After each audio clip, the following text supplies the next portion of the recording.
Okay, so, this is, the third time that I have tried to record the video. The first time I had to stop recording due to a horrible smell because my cat is probably severely sick. And that would be the second cat that I have that has caught this illness.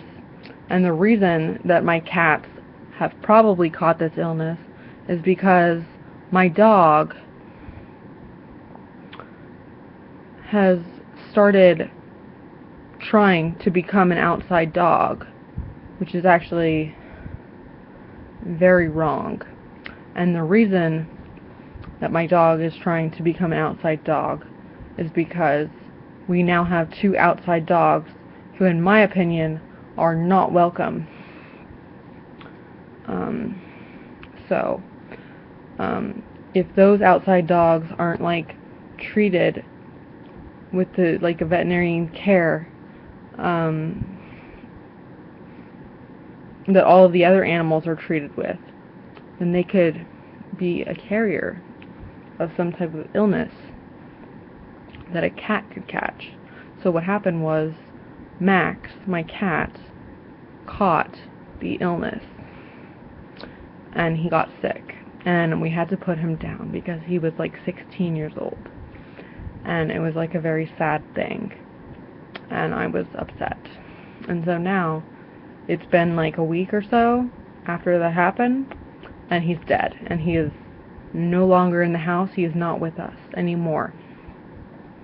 And now my cat Peaches, who since then has not been having any of the same symptoms, has now apparently caught the same sickness as my other cat and publicly displayed the illness to me in my room, which was disgusting, but also necessary because I needed to know that she had an illness of some kind and could possibly be, her life might be threatened by the illness. So, since Max and Peaches are technically the only cats I really care about, and Maya and Moses are actually my sister's cats, and she doesn't really care about them, but she says she does, but really she said that she cared about the chicken, and she said that she cared about the cheesecake, and she says that she cares about some people that are living in our house, but, you know, she doesn't really act like she cares about any of that stuff, including the cats. So, really, I'd like to prove to my father that she doesn't care about any of it, and then hopefully we can somehow find a home for Maya and Moses, reduce a lot of my stress, my mother's stress, and then I can happily have cats that I do care about, because when I reduce the amount of cats in the household, because my sister has many other things to worry about than taking care of two cats, then I can have many more cats, because if Peaches dies, then I won't have any cats at all that are mine. So if we get rid of her cats, they'll have 0 cats, and if my dog dies of some illness, I won't have any animals. So then technically my sister can take on all of the other animals, and I can get all new pets, if that's okay with my parents. So, I'm not, like, saying that I want Peaches to die. I definitely want Peaches to live as long as possible. What I am saying is that, I want my sister to stop lying about what she does and does not care about, just to save people's feelings, and, you know, because she doesn't want to let something go, because she cares about it a tiny bit, which is you know, like one atom of caring, which is, you know, tiny. So, I'm going to read you a poem that had nothing to do with this conversation. And what actually happened was I have gone through a transformation. And something sparked this transformation. And I, you know, have been trying to uncover what has been really going on inside of me for a very long time. And I think I am finally able to confront some of these really dark feelings without being extremely volatile. Okay, so the poem is called This Old House, a Poem. There are some things about this place that I will not miss. I won't miss seeing the place where I lost my first kiss. The hot pink nail polish spilled on my dad's side of the bed. I used to raise chickens in that rickety old shed. I hope we lose the armchair where my Mima used to sit, and I won't miss the smell of all those cigarettes that were lit. All of the cats that died slowly over the years, all of the boys that rejected me and led me back here so I could shed all of those useless tears. The fact that my room was a place I mostly left so that I could spend my time in other rooms, my things quickly theft. This place was a place of uncertainty and misdirection, a place where no erection could win my election. I wanted to sit in others' company and ponder, but ended up alone, just yonder. Far away from here I have traveled, in attempt to be marveled. This place is dead, nothing can grow here. Rocks just sit, and everything decays, everywhere near. I tried and tried to become who I am, but every attempt at that pushed me farther away, till bam, I was someone new completely. I was new and unrecognizably. When I looked in the mirror, all I saw was my terror.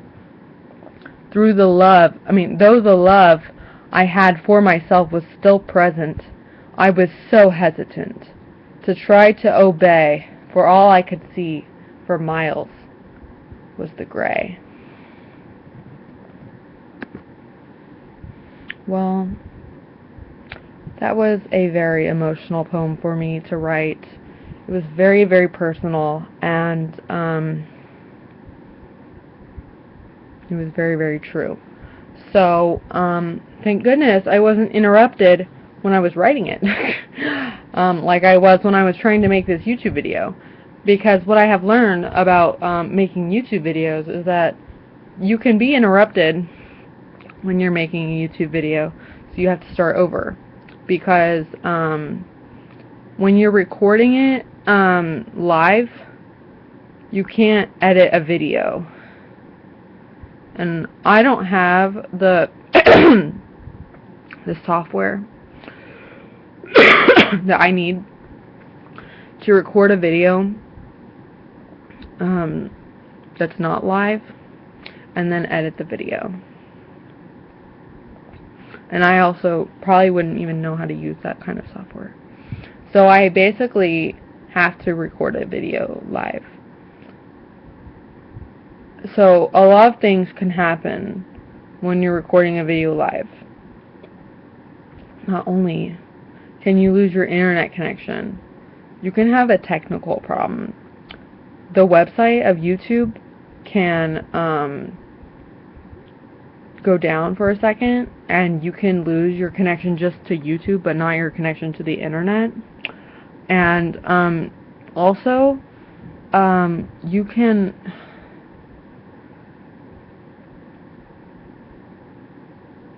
have a real life interruption.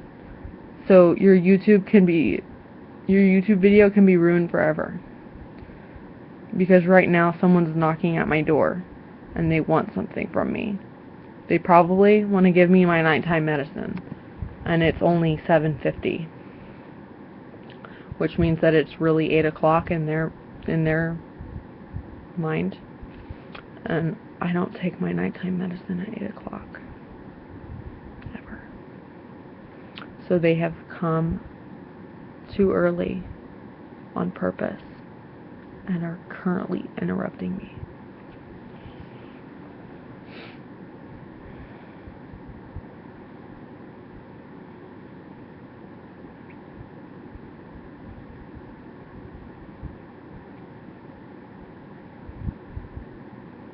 I don't know what I'm going to do.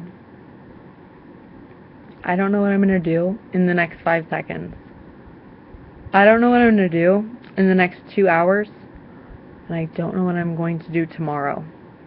I don't know what I'm going to do within the week. And I don't know what I'm going to do on the weekend. And I don't know what I'm going to do by the end of this month. My life is not something that I can predict, but I want to predict other people's actions, and usually, if I know the person, I can correctly do that, but I can't even predict what I'm going to do, which is completely ironic.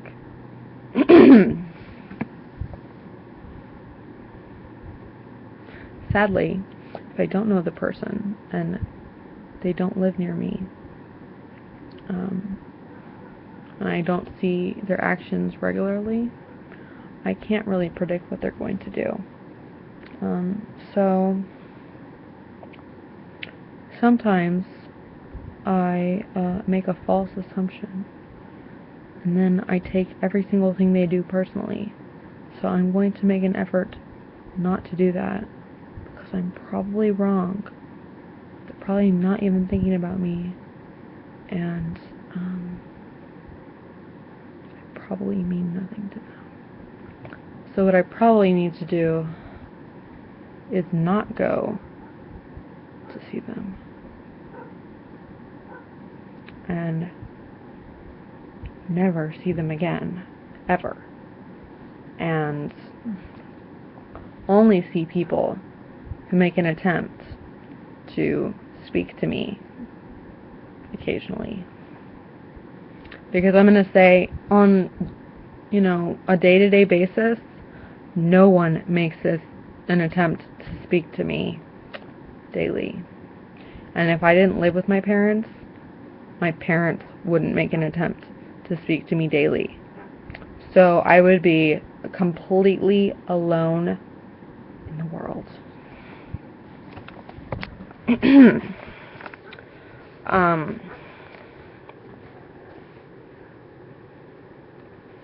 I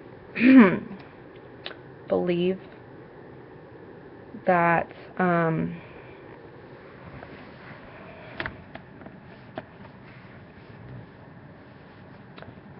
am in a constant flux of a state of opinion change.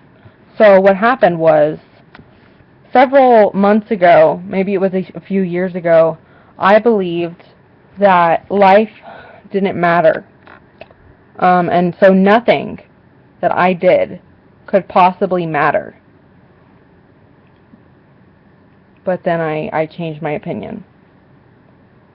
I believed that what I did mattered. And every single thing I did mattered. So then, what I realized is that every single thing that everyone does mattered.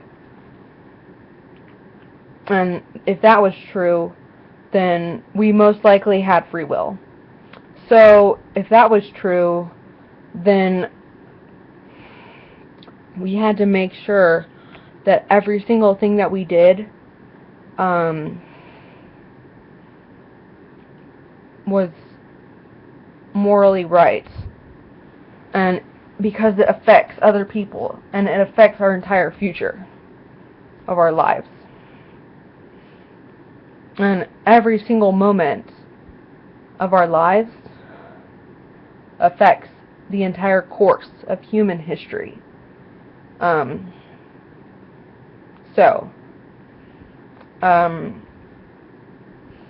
Basically, I have spent the past 3 years in a state of dormancy, and I had decided to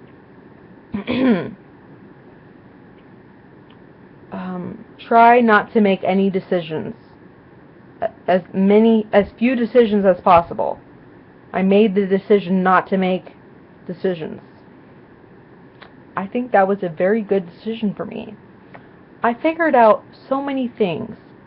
I don't know if you can really become smarter by doing this, but it was like I was reserving brain and battery power by doing nothing. It was like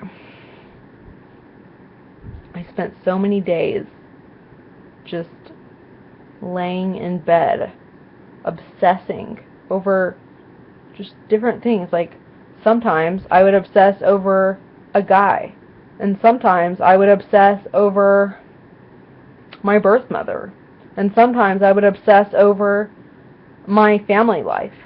Sometimes I would obsess over my nephew. Sometimes I would just obsess over a TV show. And sometimes I would obsess over... one time I obsessed over cleaning out my entire room. And I rearranged my entire room, and I decorated it. And sometimes I would do absolutely nothing. I would just sit in bed all day. I would not even move. And I wouldn't even get food for myself. I would not leave this spot. I would stay here for over 24 hours. I would not leave. I would not move. I would probably not even leave to go to the bathroom. I might go to the bathroom one time, and it would be right there. In the next, I would just have to go about 4 feet from this spot. Maybe 10 feet. And then I would just go to the bathroom, and then I'd come right back here. And then I would just be here. Sometimes I would play video games for a very long period of time, and I would just go to the bathroom. I would get food. Sometimes my mom would bring me food. So sometimes I really wouldn't leave this area, and it would just be okay, I would shower eventually, and it would just be a constant state of me just reserving brain power. And I would occasionally talk to people on the internet.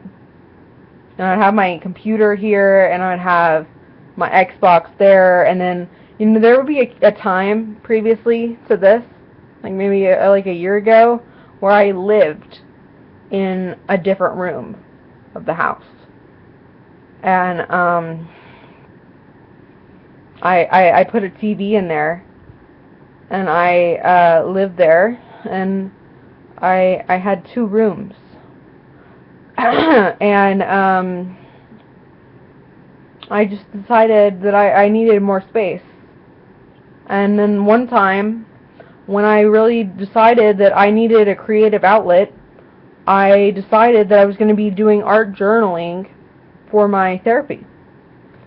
I needed more therapy, and I was going to be creative, so I was watching a whole bunch of art journaling videos on the internet, and I didn't want to be obsessed with anything except for art journaling, so I just poured out my entire life into art journaling. And when I was in the mental hospital, I couldn't do art journaling because you can't have paint and stuff. So what I would do is I would just do coloring, and they almost wouldn't let me have that, but I was just very demanding, and I was I need to color. I can't just sit here and talk to mental patients. That is not fair. I am not going to murder someone with a marker. I am not going to color on the walls. I am going to color in my coloring book. These are normal markers. They are washable. Okay? First of all, you're giving me a shower and there's no shower curtain. The least you can do is give me my markers. So, they gave me my markers, and they were, very rude about it, and they said that I could not keep them with me in my room. I had to return them to the nurse's station. And luckily, no one stole any of my markers. But I think, that was a little bit of overkill. At other mental hospitals, I was allowed to have my markers. At one point, in a different hospital, I was going crazy, and, they gave you markers all the time. But they gave me this white blanket, and I drew a rainbow on the blanket. They got very upset with me. I thought it was amazing. I thought it was fantastic. I wanted to sleep with the blanket. It was a beautiful rainbow. I was going to draw a unicorn. That was not happening. So, sometimes things, they were washable markers. I don't understand what the big deal was. It was a blanket. Some person gets a blanket and it ends up having a rainbow on it. They're a mental patient. Okay. So they get a bit of sunshine in their life. Okay. I don't see the problem.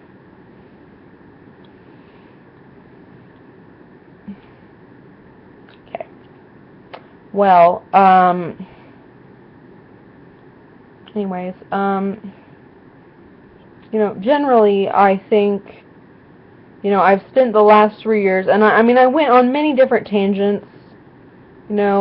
I spent 8 weeks going to this therapy class thingy where I was, supposed to get a diploma for going all 8 weeks, and I was there every week, and I never got the diploma.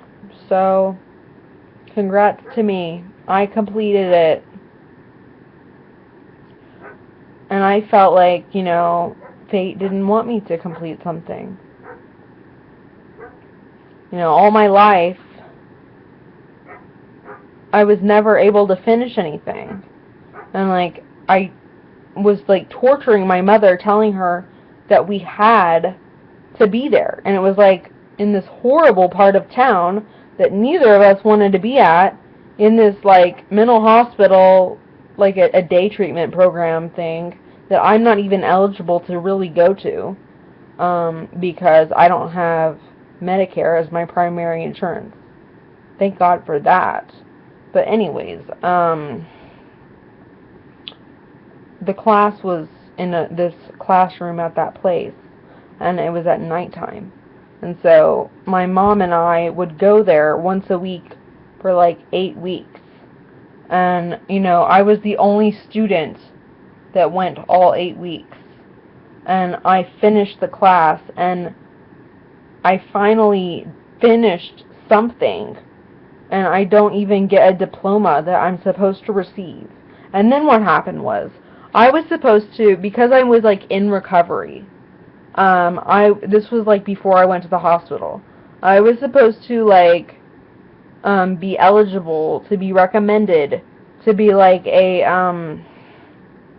a teacher of the class, because this class was taught by mentally ill people who were in recovery. And I was doing very well. What happened was, people in my home life were pushing me very far towards the point of being homicidal and suicidal.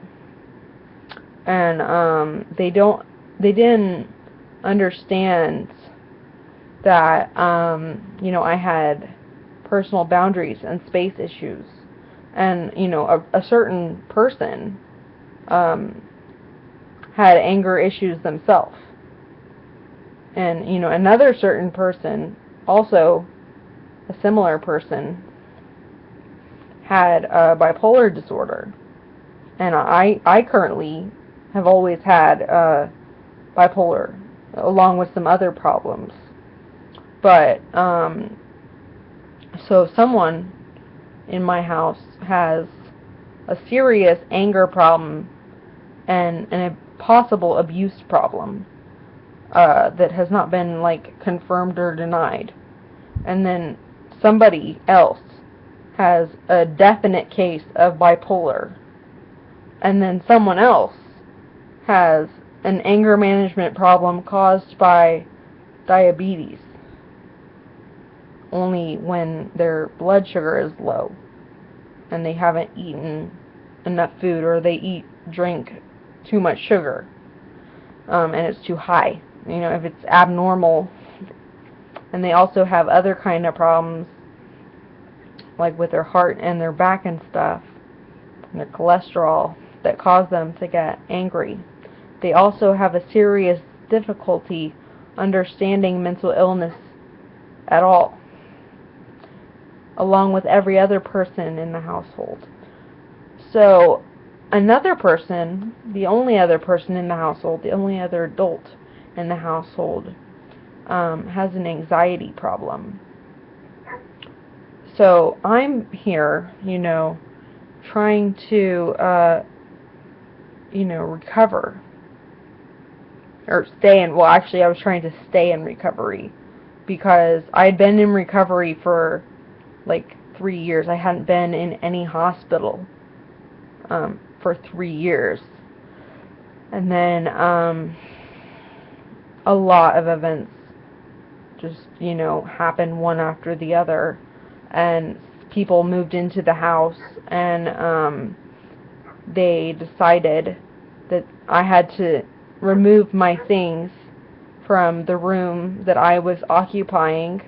And then somebody peed on my mattress, and a lot of people touched my stuff and moved it because they decided they were going to clean out some rooms in the house where my personal stuff was, and they were going to box up my stuff and take it to our other house.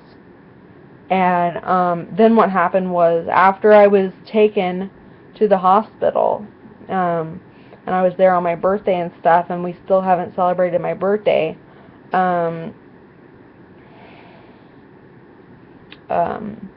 I said that this situation is insane. We have 4 cats. We have 3 dogs. We have 5 adults and 2 children living in this house that is full of stuff, and only one person has a job, and it's full time, and no one else is working. And every single other person here is injured except for one of us, and that person is mentally ill and is in denial. And they are so lazy that they decided that they weren't going to get a job, because their previous job, they quit because they didn't like their job. And then what happened was, the other person that might have been capable of working and currently is not paying rent to live here. Neither person is paying rent. I am paying rent to live at my parents' house, and I've been paying rent for 3 years. So neither of those people are paying rent. And technically, those people have children who are also not paying rent. And I understand that maybe children don't need to pay rent, but I think that maybe people who have children need to pay rent in order for their children to live somewhere, And if they didn't have really nice people like my parents to give them a nice place to stay and eat, they wouldn't they would have to be paying rent. So what happens is a lot of crazy stuff happens. So first, somebody loses their place to live. So they move in with us. And then in order to continue living with us, they make a marriage proposal to someone who might actually have a reason to live with us. And then they buy about, I don't know, like 10 different vehicles within the course of like 4 months. And so then the car that they actually have currently, they loan it to someone. And this is like the most valuable piece of property that they actually do own personally. And they loan it to somebody during a flood in order for someone to move furniture, which is not their furniture, to a location which is not, none of it's currently being flooded, but they're just moving it during a flood. So they decide, this person who's driving the loaned vehicle, they decide to drive through a area that has a very large amount of water, and both the furniture and the vehicle get washed away, and the person gets out of the vehicle and needs to be rescued by the fire department. So now we have to wait for the person who borrowed the vehicle to pay the person who's living with us and marrying a person in my family, and borrowing tons of our stuff back in slow payments, because the person who borrowed the vehicle is retarded. And not only that, the person who's living with us is retarded. And not only that, the person they're marrying is retarded. And not only that, apparently, which is very surprising to me, whoever is making the decision to allow any of this to happen, who happens to be in charge of the situation, is not very smart either, because they're allowing a whole bunch of people to make really poor money-making decisions that affect everyone, including themselves and me.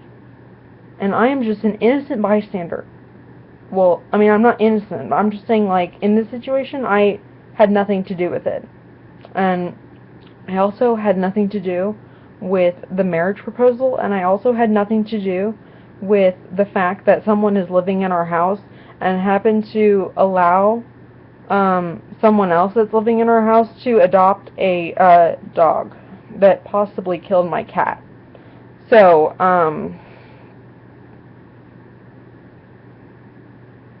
and actually might kill my other cat. And actually, I'm actually very upset about this. And no matter what I accuse these people of, there's always an excuse of why it's not their fault and how it somehow becomes my fault.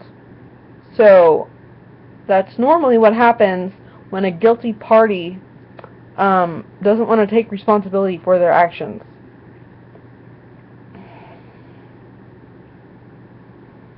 And I'm extremely tired of this behavior. And I can tell you that I joined a church in the area, you know, a couple of years ago. Maybe it was last year. It was around last Christmas. I think it was in like January of this year. And I at first was very happy to have a church home. But what happened was I really bonded with some of these people right away, and they're kind of old. They're like,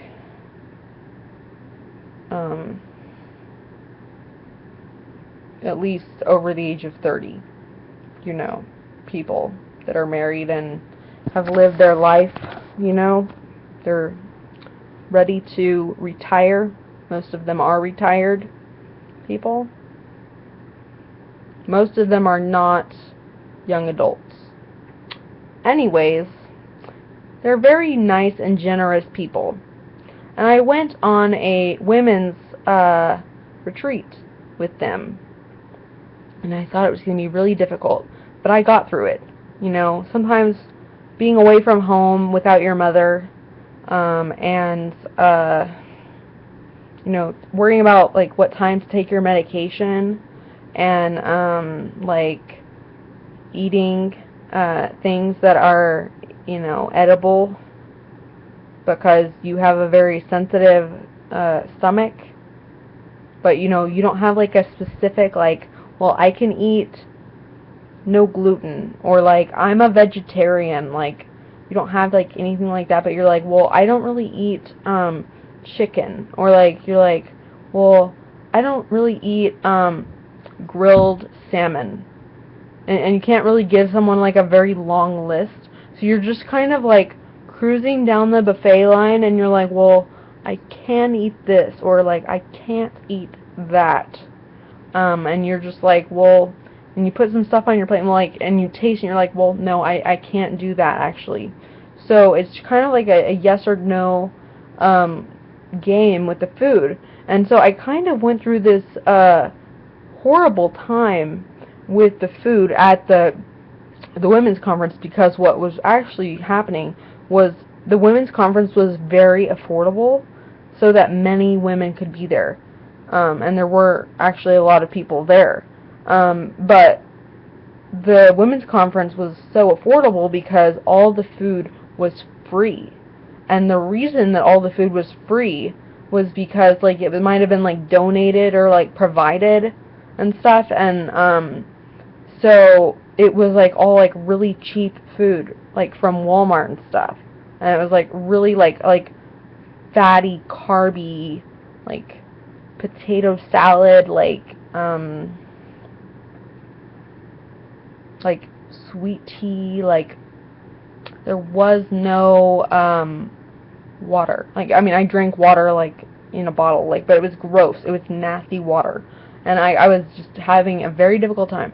And like the weird part was that like my entire church ladies, all of the ladies, which was led by the pastor's wife, and I was in her hotel room with her, were expecting us to be kind and gentle women. And we were constantly being reminded of this the entire time we were there. So like a whole bunch of ladies there and from my church were rude. They were rude people. And they are rude people. But they don't know that they're rude people. Or at least they pretend that they don't know. I'm really not sure what it is. But I am rude on purpose, because I usually don't like people. So I had like an attitude check.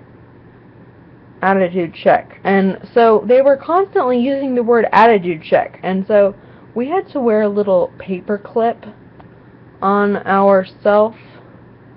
And apparently we're supposed to take people's paper clips. Oh, it wasn't paper clip. It was that thing that you wash your clothes and you hang it up to dry. Whatever that thing is. It's like a wooden thing. Okay. Anyways, you have to put that little thing on your pocket. I didn't really have a pocket, but what I did was I put it in different places. And I, was one of the first people to lose mine, and it had nothing to do with someone taking it. It had to do with the fact that it was like a cheaply made thing, and it fell off of my body. So what happened was I, didn't have one, and so I never had the guts to just go up to someone and take it.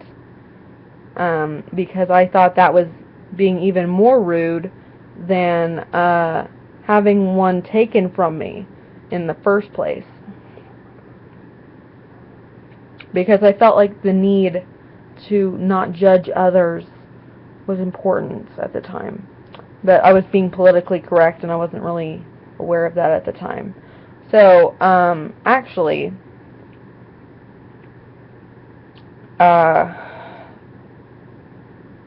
half the time of the women's conference, I was asleep in the van because my medicine was like really affecting me.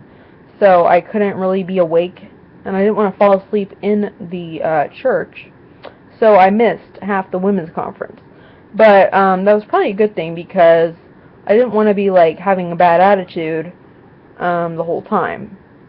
So I only had a bad attitude like 1/4 of the time, and then the rest of the time I like pretended to have a good attitude when really I was just like, shut up, you know. And sometimes I was like actually really happy to be around happy people. And there were a couple of happy people there, just a couple.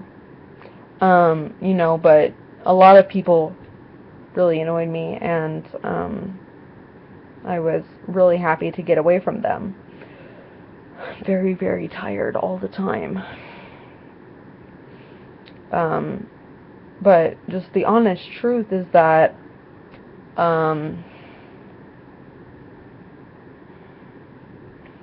now, every time I go to church, people think I'm this very sweet person, which I am not, and so they are extremely happy to see me because I'm never there.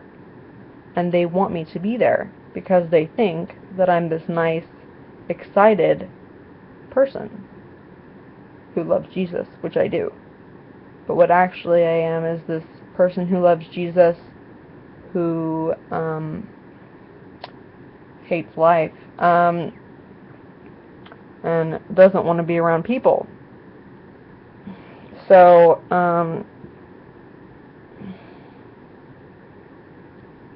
you know, from a very young age, the exact age of 3, I learned that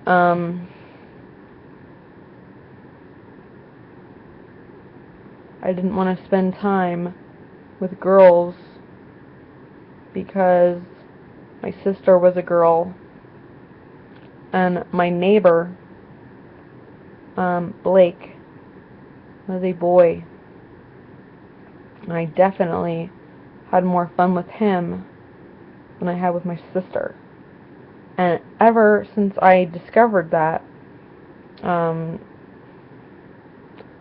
never had fun with my sister. And I still don't. And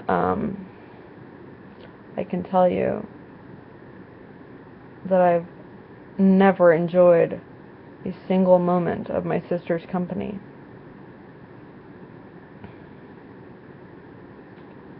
So, and a lot of people accuse me of being jealous of my sister, and that could not be farther from the truth.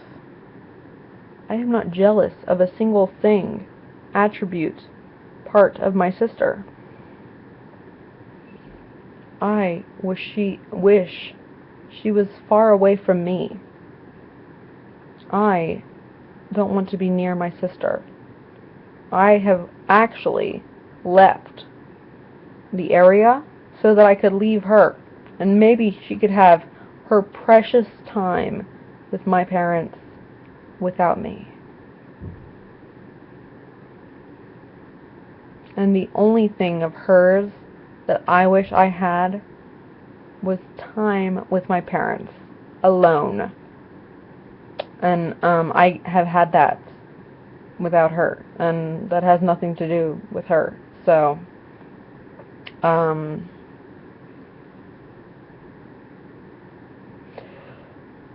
you know, one time, a long time ago, I discovered something, a store at the mall called Juicy Couture, and I think I saw a movie where somebody's pants, they were wearing sweatpants, and the back of it said Juicy. It was probably like Mean Girls or something. I was like, that is so cool. I want something like that for me. I want to wear pants like that. So I went in that store. I was like, this is so cool. I feel so royal in this store. I want to be Juicy Couture. And, I probably was really retarded because everything is probably made in a sweatshop that is from Juicy Couture. You know what I mean? It's probably done that way so that they can make a huge profit based on really cool, unique designs that are really amazing. But actually, what they do is they use really cheap fabrics, and they don't really use the best materials, and like when they put them together, they don't use like really good sewing machine or the best people, and maybe they make everything by hand, but they do it in a sweatshop, and it's not, ideal. So I can tell you that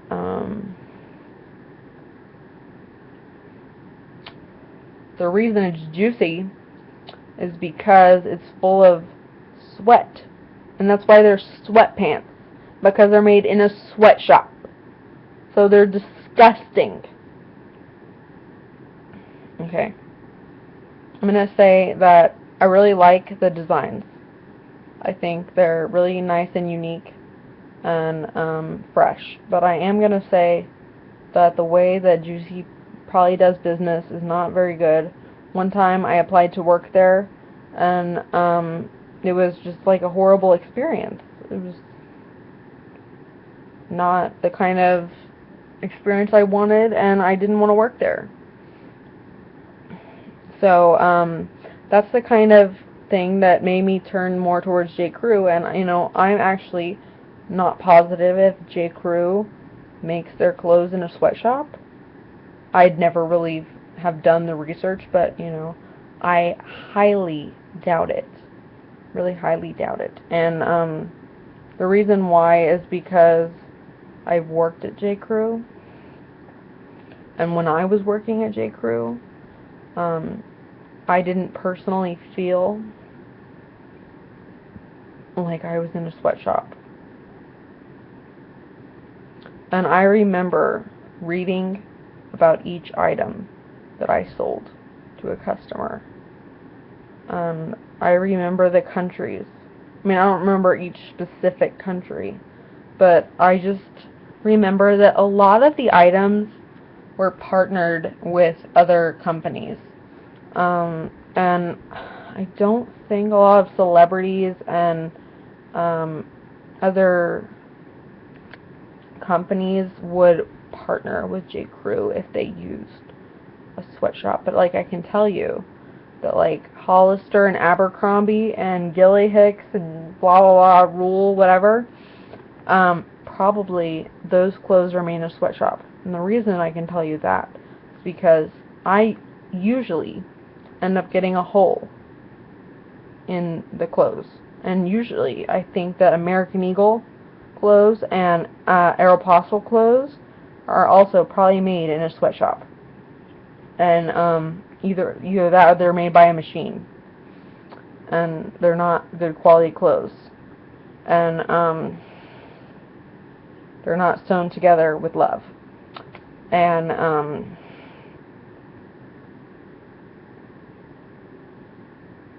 now I know that Chloe Grace Moretz has modeled for Aeropostale, and I'm not really sure why she did that.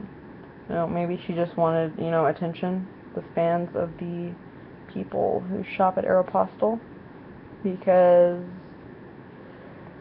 I don't know why, but maybe she just did. And I personally, if I was her, I would not have done that.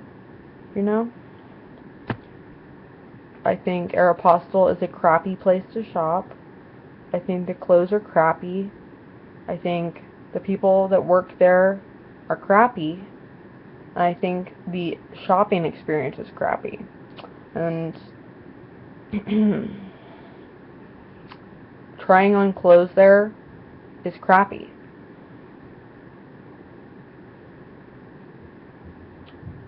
I felt a much better experience at Abercrombie & Fitch and Hollister, even though those clothes are made in a sweatshop. And Gilly Hicks and all that. And I've worked for Hollister, I've worked for Gilly Hicks. And I can tell you, I actually did feel like I worked in a sweatshop when I worked at those places. Because I can tell you that when you're being told what to do by someone who's only about 8 years older than you, but like when I worked at J. Crew, I was like 20, no, I was like 21. Yeah, I was like 21. And then my boss was like 40. So he was like 20 years older than me. So he'd actually went to college, he got a degree, and he like worked his way up to being a like lead manager guy at that place. And he managed at least like 50 people. And like his manager was like the manager of the entire call center. Well, actually, that wasn't true. His manager was the manager of the departments of the okay, so there was personal shopping, J. Crew. There was weddings, J. Crew. There was technical support, J. Crew. There was sales, J. Crew. So he was sales, J. Crew. And I did sales and technical support, but, I mean, my manager was a sales manager. So, he was a sales manager. So, his manager was a manager of all 4 of those things and worked in a different part of the office. And, there was actually another part of the call center that was in like the same room as ours, and it was called Madewell. And it's a different store, but it's still owned by J. Crew, and maybe they've broken off now, I'm not sure. I'm not like really, I haven't like followed J. Crew because like it becomes like an obsession, and I have to have every single thing. It's like way too expensive. I really don't need that stuff. So right now, my obsession happens to be the Riddler on Gotham, Edward Nygma. He merged. Right, what happened was he was himself, right? He was a calm, sweet, compassionate man. Then he defensively murdered a horrible person. And then he was in love with this girl named Kristen Kringle. And so after he murdered her boyfriend, she got with him and they had sex. And after they had sex, he told her that he murdered her boyfriend, and she like totally did not believe him. But like before they had sex and they got together, he started having a problem where there were 2 of him and he was talking to himself. And there was like a bad him and a good him. It was like, it wasn't like him with like 2 angels on your shoulder. It was like more of like he was the good him, and then like the bad him was like trying to convince him to come to the dark side. So, you know, he was trying to not admit to himself that he really did something wrong when he murdered that man. And then Kristen was like, "You are horrible. Like, you should never have gotten in my business. Like, you, like, did something very wrong to me, and I am very upset, and you are disgusting, you're a liar, you're a murderer, and I'm leaving now, and we are not together. And, like, so he was just, like, very upset. And so he, killed Kristen on accident, when he was trying to explain to her, that he was innocent. But what happened was his, like, terror got control, and he was out of control, and he strangled her with his hand. And so she could not breathe, and she suffocated. And so she fell to the floor, and he fell asleep because he was like, and then so he left himself a riddle, because he was like, well, what do I do in the situation? I killed her. Like, okay. So, he woke up while he was asleep, and he took control of his own body. Kind of like what would happen in Donnie Darko when he flooded the school, and he didn't remember. So, anyways, he took Kristen's body and he hid it somewhere, and he had to figure out where it was. And so he did. And then he was basically trying to hide it from the rest of the characters in the show. And that way he could basically hide every single thing that he's ever done, so that he could still keep his job and his life intact. But the other guy doesn't want him to keep his job and his life intact. He thinks that it's fun to be this way, and killing people is fun. So he understood that and got the nice guy to admit that, and then after that happened, they, like, merged. And I'm not really sure what's going to happen after that. But, like, I've kind of been waiting for this, you know, huge cataclysmic moment in that storyline for a while. And I actually wasn't wanting Kristen to die. What I really wanted to happen was I wanted Kristen to accept him as a murderer. Because that usually doesn't happen. Usually, like, you don't become a murderer and then, you know, the girl likes you anyways. And I thought that would be an interesting thing to happen. An innocent person saying, okay, I still like you. Like, okay, like in Twilight, see, Edward technically was a murderer, but he wasn't currently murdering people. And he was no threat to Bella. See, what would actually be an interesting story is if there was a murderer who had no superpowers at all. And he was like kind of like Norman Bates, sort of, except he wasn't in love with his mother. You know, he was just a plain old murderer. And I'm not really sure what kind of personality quirks he would have. Obviously, I think a love for his mother sexually would not be one of the things. I also don't think another thing would be being a total pimp. I think that he would have to have like sort of an innocent side, you know, kind of being almost asexual, you know, but kind of in love with only one girl the majority of the story. And then basically I think that he would have to basically kill only for one reason, and he would have to do it in this very disgusting way, but not to her. she would have to be so angelic and innocent, but then she would have to have a reason to believe in his innocence. And it would be like an anti-hero thing.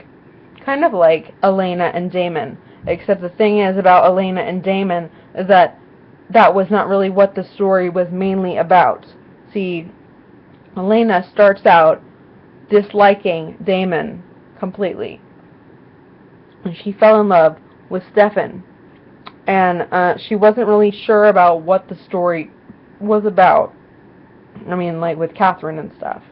And then she finds out, and then she understands a whole bunch of stuff that she never knew.